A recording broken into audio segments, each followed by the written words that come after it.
and on the floor hard by, gazing upward with wide-set eyes, dead and still majestic in her death, lay Atene, Khania of Kaloon.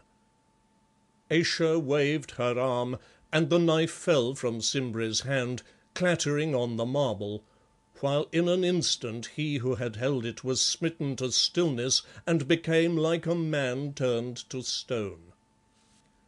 She stooped, lifted the dagger, and with a swift stroke severed Leo's bonds, then, as though overcome at last, sank onto a bench in silence.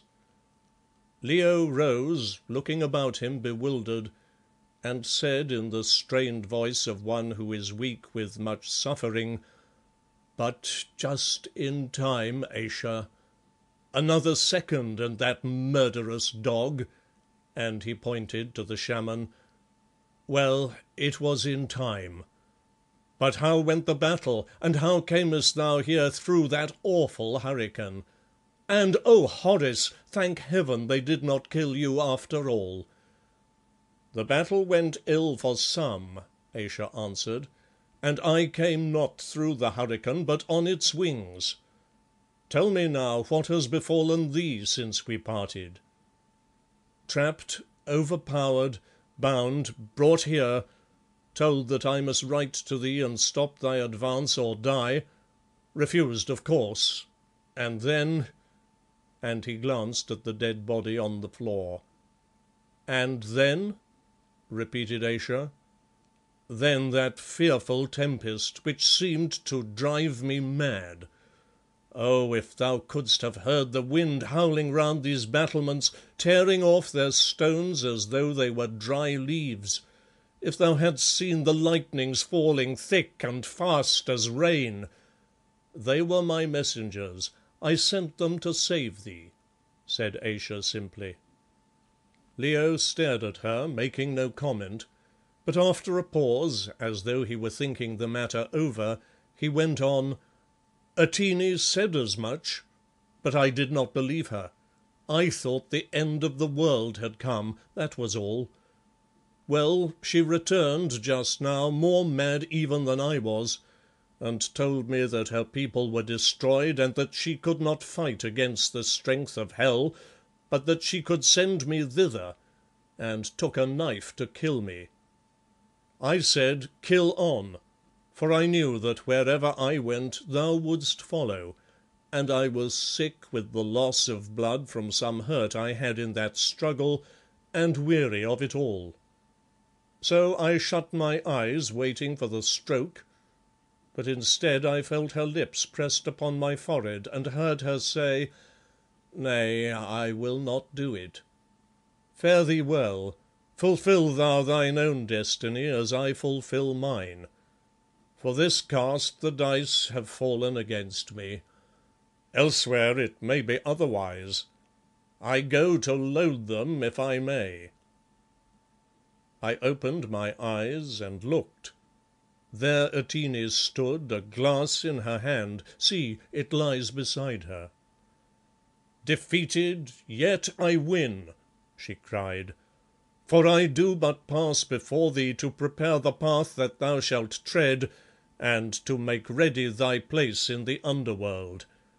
Till we meet again, I pledge thee, for I am destroyed. Ayesha's horsemen are in my streets, and, clothed in lightnings at their head, rides Ayesha's avenging self.' So she drank and fell dead but now. Look, her breast still quivers.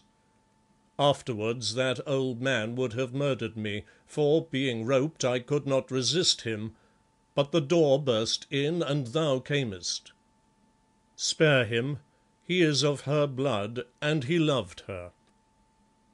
Then Leo sank back into the chair where we had discovered him bound, and seemed to fall into a kind of torpor, for of a sudden he grew to look like an old man. "Thou art sick," said Ayesha anxiously. "Oros, thy medicine, the draught I bade thee bring. Be swift, I say." The priest bowed, and from some pocket in his ample robe produced a phial, which he opened and gave to Leo, saying, "Drink, my lord, this stuff will give thee back thy health, for it is strong." "The stronger the better," answered Leo, rousing himself, and with something like his old cheerful laugh. "I am thirsty, who have touched nothing since last night, and have fought hard and been carried far, yes, and lived through that hellish storm." Then he took the draught and emptied it.